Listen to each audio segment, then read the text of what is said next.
А ти приличаш ли на твоя партньор? И как би се почувствал, ако някой ти каже, че ти и партньорът ти много си приличате? Дали това би прозвучало по-скоро като комплимент и нещо хубаво, което чуваш? Или по-скоро като обида?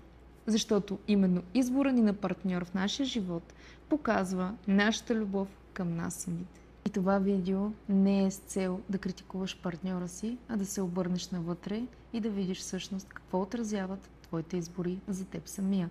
Защото ако продължаваш да толерираш отношения, които не ти харесват, неуважение, омалуважаване, обиди и всякакъв тип такива поведения, то означава, че твоята връзка с теб самия и любовта към себе си и твоите граници не са окей и имаш нужда от спешна работа в тази сфера.